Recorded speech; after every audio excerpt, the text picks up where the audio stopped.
Hey everyone, welcome to the Mass Construction Show. I'm your host, Joe Kelly, and this is a podcast about all things construction in Massachusetts and beyond. Today's guest is Mike Yanovitch. We'll be talking about a couple of new code changes similar to the last code changes episode we did. Consider this code changes too. Hey Mike, welcome to the Mass Construction Show. Joe, thanks for having me back again. Yep, I'm liking this format of short bits of upcoming code changes.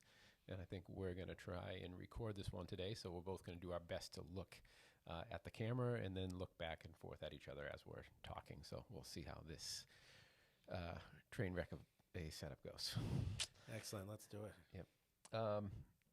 So we'll talk about a couple of the upcoming code changes. And then a nice thing I think we could add in, maybe we chat about some of the things we're working on.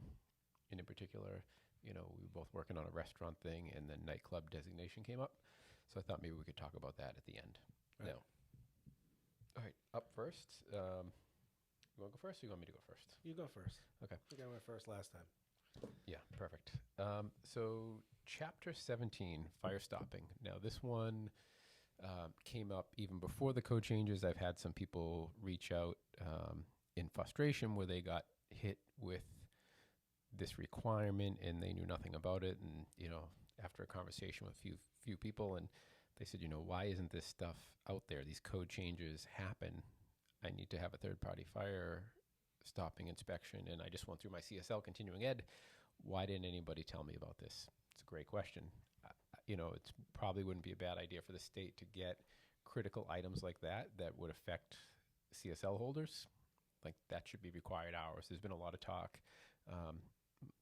We've both sat in and been part of the Construction Fire Safety Partnership, talked about having 241 maybe be an hour of required continuing ed. Right. Things like those probably would be a good idea. But so just to set the groundwork, because some folks might not know what the code section is. So I'll talk a little bit about what the code section is, and then I'll talk about what the changes are. So Chapter 17 is special inspections and testing. So that's the chapter that is going to cover concrete slump. So if you did the cone test, if you are doing cylinders, shear stud testing, concrete welds, rebar, third-party inspection on smoke control systems is in there. Seismic is in there. What are some of the other ones? Soil compaction, connection, bolting. Yeah. Number Fireproofing. Right. Fireproofing. So all those things, it's funny, often you sit there, you do those on your job sites and you have no idea where these come from. They come from Chapter 17, special inspections and testing that we're all doing on our jobs every day.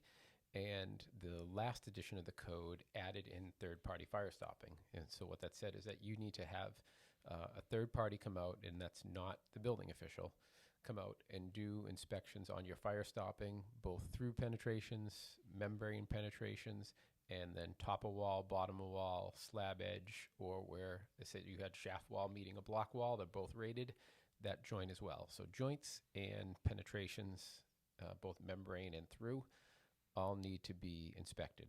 The basics of that is you have two options. You can either do destructive or witnessed. So you do 2% destructive or 10% witnessed. It gets a little bit in the weeds because it's 2 or 10% of each type of penetration.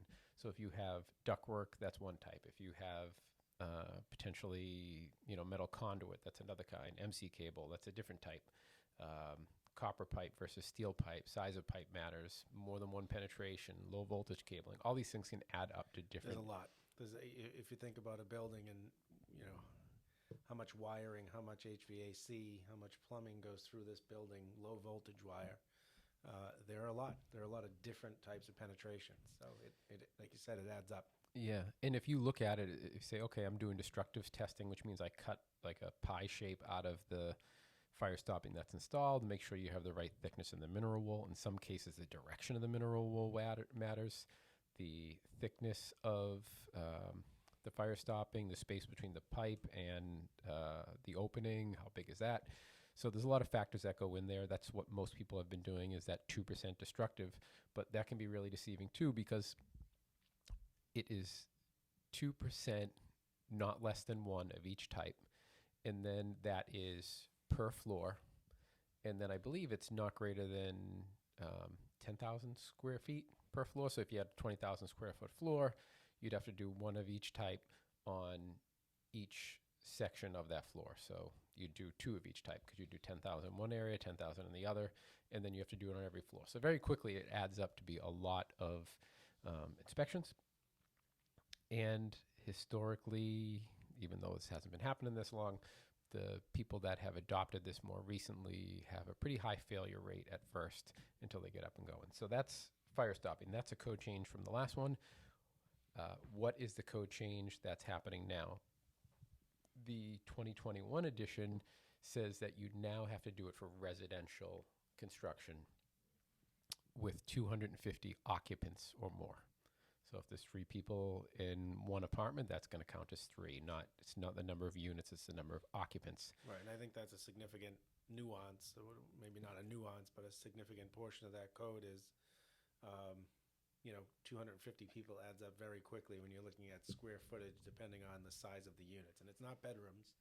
It goes by square footage as dictated by Chapter 10 of the building code. That's going to tell you how many people can be in a unit.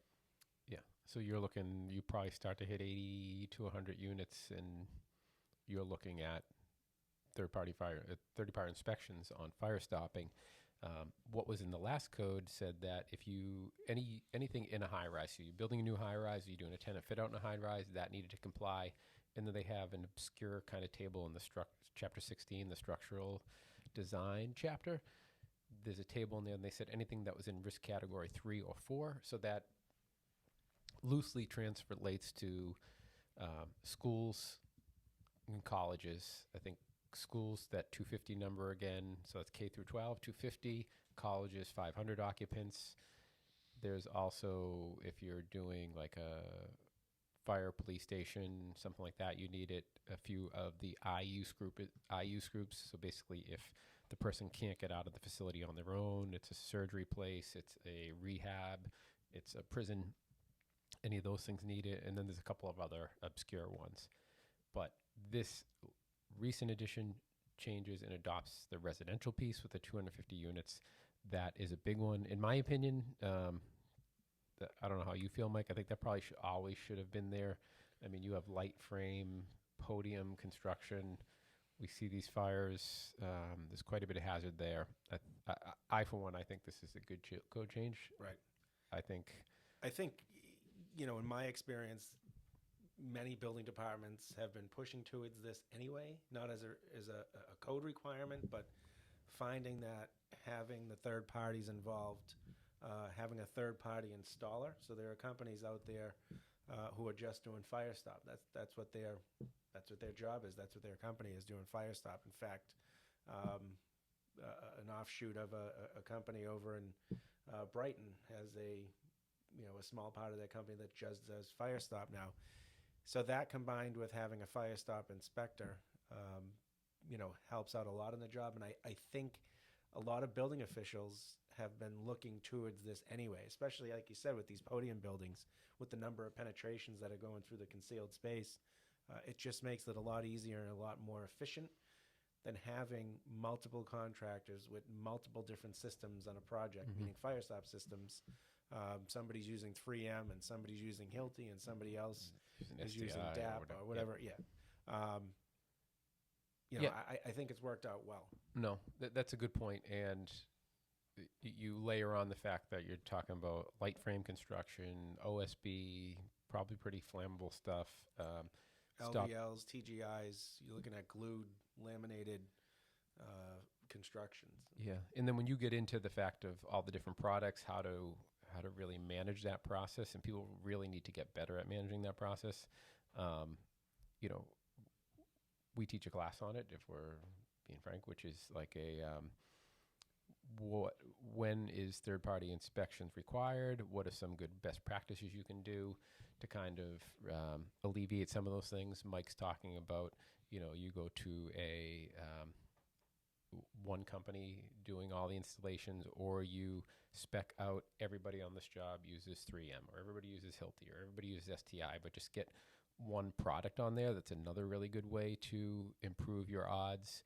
Labeling improves your odds. There's a lot of ways to get better at this and have better QA, QC. So that's my big change that I think is much as I kind of reflexively say, let's stop piling on changes.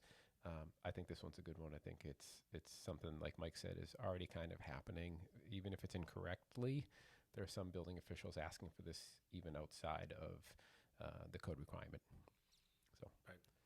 Now, not to go too far, I think I say this every time we meet, not to go too far down the rabbit hole, but the question always comes up, well, who's the third-party Firestop inspector?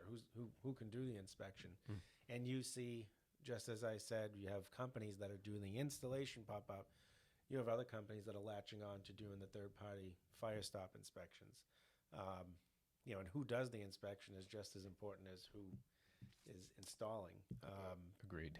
So this person has to be knowledgeable in that field or in that installation, because they're providing the building official with that certification that this has been done correctly. And me, having been a building official, I know you probably have the same feeling.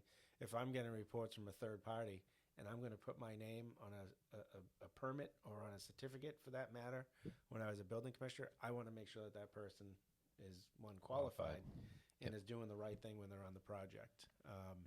So that's just some anecdotal information from being in the field and having dealt with non-required third-party inspections of podium as far as code required, but we were requiring it because we found that there was benefit in having those inspections done. Yeah. In some places, if people are interested in kind of getting into that game, I believe it's the UFC, United Firestop Council, I want to say. I'll look it up when you go, Mike.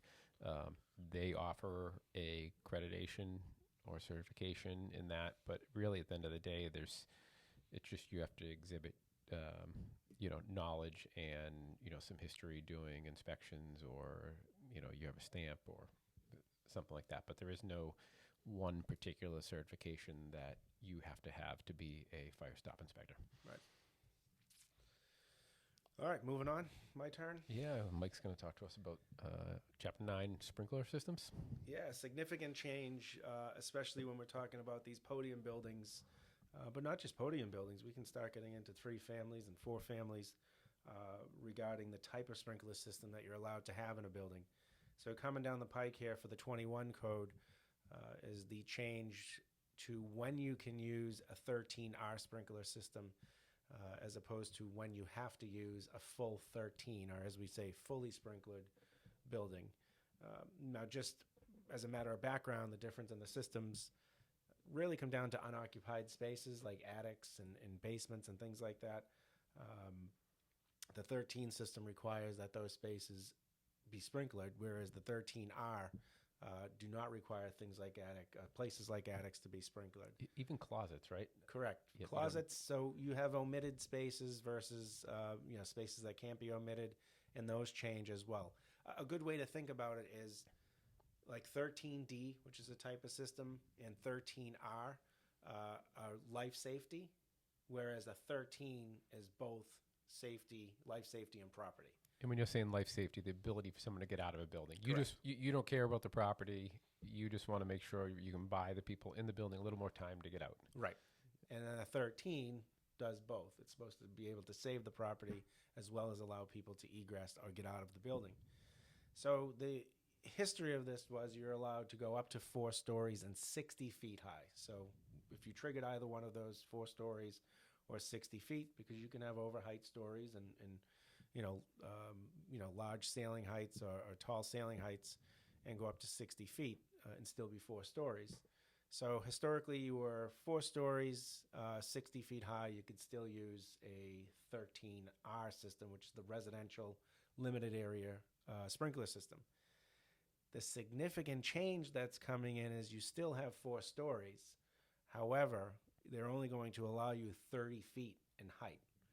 So you think about that. They decrease the height by half. In the height, just so you understand, is to the floor level of the highest floor. So it's not the roof height, it's the actual floor level of the highest floor. Further on that is the measurement. 2 things. One, it used to say grade plane. Now it says from the level of fire department access. So the lowest level of fire department access. So the arrival area for the fire department So that number goes down again. goes down again. Yep. And the second part is if you have a podium building, you used to take that measurement from the top of the podium. Now it's once again from grade, from the fire department access level. So you're no longer saying, okay, this is a 4-story building above the podium, and we're only 30 feet above the podium. You're taking that 30 feet from the level of fire department access. So that's significant because it's just a change in the level of coverage in a building where you were limited and you were allowed to omit, as NFPA 13 says, sprinklers in certain locations. Once you trigger this, which is going to be most, if not all, of the podium buildings I've ever been involved in, and that's a lot of podium buildings. Yep. All of these, you could have reasonably a 3-family with parking under. I've been involved with 3 families that have parking under that have this condition where the level of the floor at the top unit is above 30 feet just because of the way that it's constructed. A 4-family, even small residential are going to be affected by this, but almost all of these podium buildings that are being constructed are going to lose their ability to utilize the 13R system, the limited area system. So that's significant from a construction standpoint.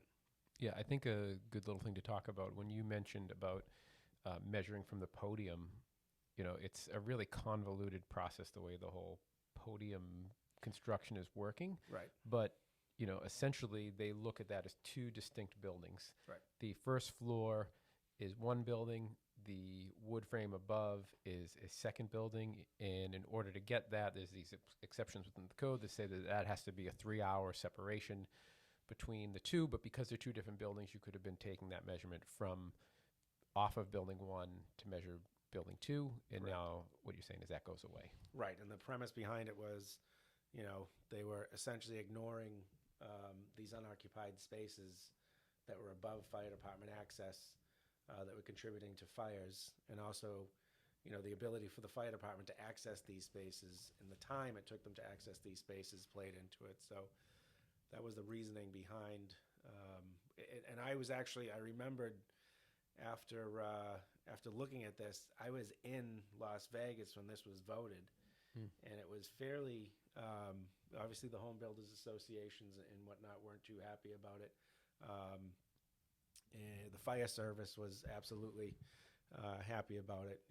So it was heated on the floor of when the vote came about. But here it is, and it wasn't amended out. It's in the Mass Code as of today, we'll say. So we have this coming down the pike shortly. Yeah, it's funny. Again, 2 pieces of code that I think are worthwhile. I don't know how you feel about it, but yeah, you look at it 2 ways: as the building official and as somebody who was in the trades myself, and you were in the trades as well. It's a cost, but it almost is like it's something that was omitted, that was missed over the years. We've seen so many fires. The first one that was significant around here was an actual fire that progressed through an attic, and it started with the mulch outside the building, and that was Danvers. I remember that. And it went from the ground outside to the attic, and because the attic wasn't protected in that particular building, it spread and then took off. So I don't want to say elementary, but it's almost a given that should have been, in the code to begin with. So I think there's benefit to it, but with benefit, there's always, negatives as well. Now you're getting into, okay, you have attic space that's sprinklered. What does that mean for heat now? Yep. Right. So now those sprinklers need to be protected and heated so, they don't freeze. So. Yeah, you heat trace and pipe. Are you installing heat up there? And now we're talking about energy code. And, Right. Right. Yeah. Okay. Last thing was something that we've been working on. We've been looking at a code review for a restaurant, and the issue of whether it is an assembly use or, well, it's still an assembly, but whether it's an A2, no, A3 or A2? A2. Well, A2. Depends if you're talking about the plumbing code, but Yep. A2 So- restaurant or assembly space. Yeah. So is it an A2 assembly or is it a nightclub? which is a Massachusetts-specific designation. Right. And one might think, well, it should be pretty clear when you walk into a facility. Most people are going to walk in and say, this is a restaurant or this is a nightclub. But in reality, when you look at the definition, it's not that clear, correct? Right. So let me just go ahead and I'm going to read it, right? So the definition of nightclub, and now this is in the Massachusetts amendments, is an assembly occupancy with a high occupant load density that is generally characterized by at least two of the following. So it doesn't need to be all of these. Low lighting levels. So we've been in plenty of restaurants with low lighting levels. Music generating above normal sound levels. Nighttime operating hours. Tables and seatings that create ill-defined aisles. A specific area designated for dancing, or service facilities for beverages with limited food service. For nightclub construction requirements, see section 430, and we'll talk about what those are. But you can see where that gets really gray between what's a dimly lit, hip Right. restaurant Right. to what becomes a nightclub. What's ill-defined aisles, that's a little unclear. And then, you were talking about this earlier, the food service. So does the food service stop at any time? Yep. While the drinks are still continuing? While the drinks are continuing. Yep. So we had, in our previous code, there was a designation, A2N and A2R, which pushed to draw the difference between nightclub and a restaurant. And that didn't stay around for long. It ended up changing over to just going with the A2 assembly. So as you said, and being a building official, when new bars or restaurants are coming in, the requirements around designating something a nightclub are much more stringent than designation of restaurant.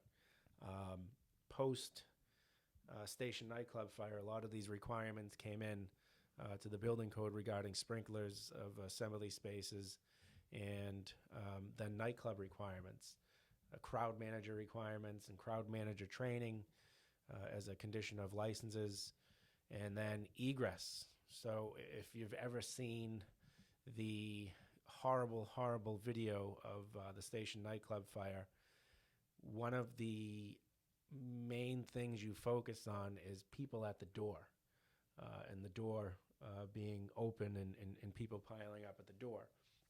So post-station nightclub, when this section designating nightclubs came in, one of the requirements that came about very quickly was that there be a main entrance and the main egress for that matter. And that main egress needs to be a minimum of 72 inches wide or 6 feet wide. It can have a center stanchion, but it needs to be a minimum of 72 inches wide.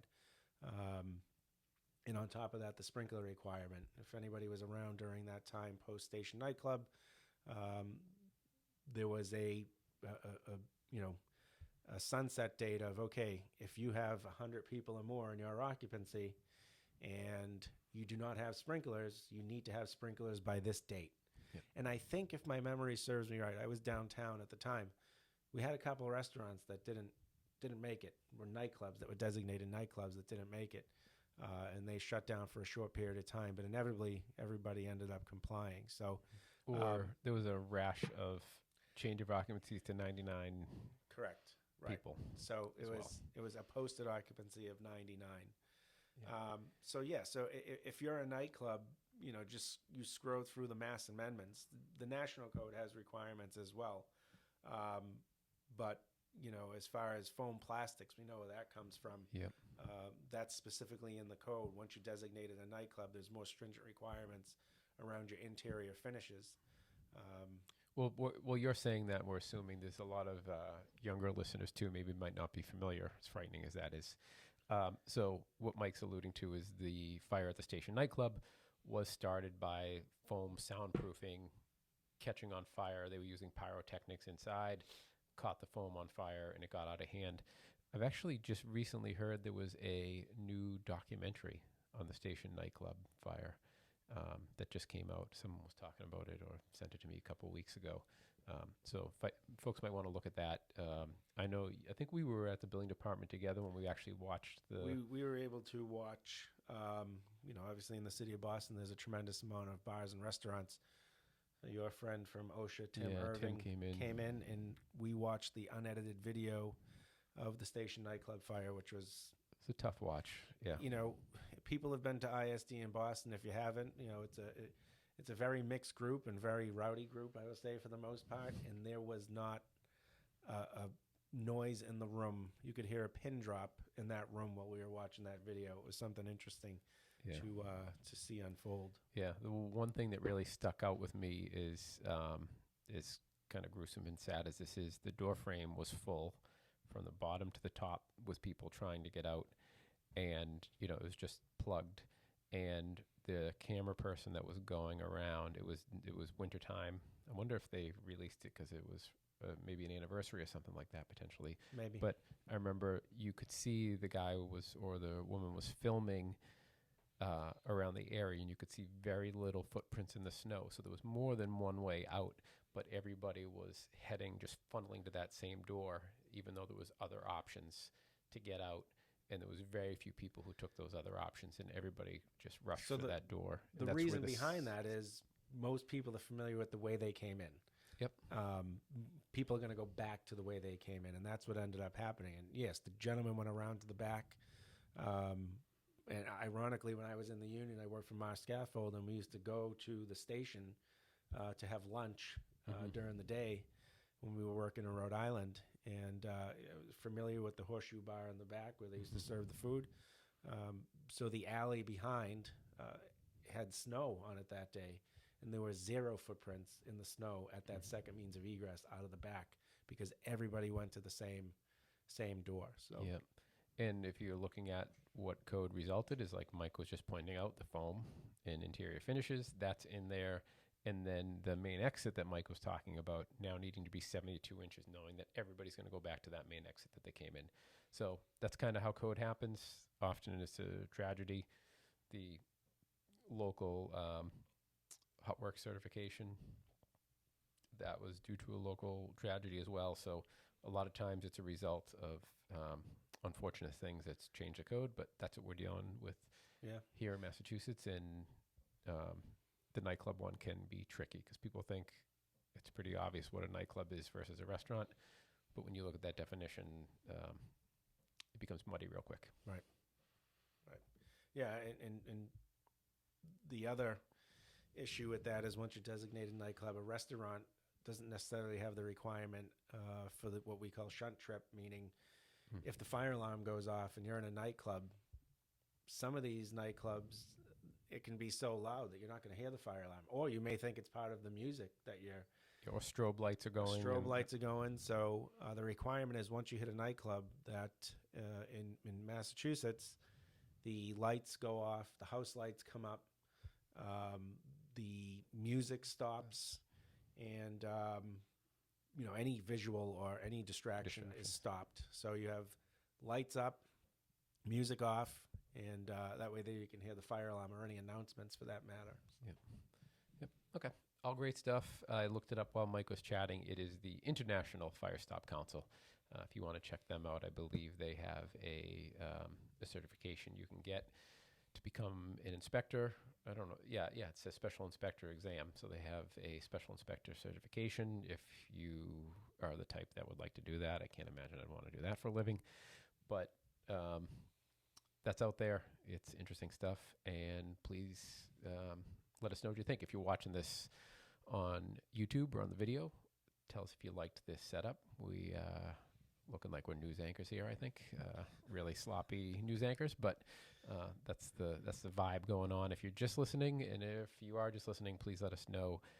Do you like these code updates and just talking generally about maybe what we're working on, what we find interesting, and what's coming down the pipe? Thanks for listening. Great, thank you.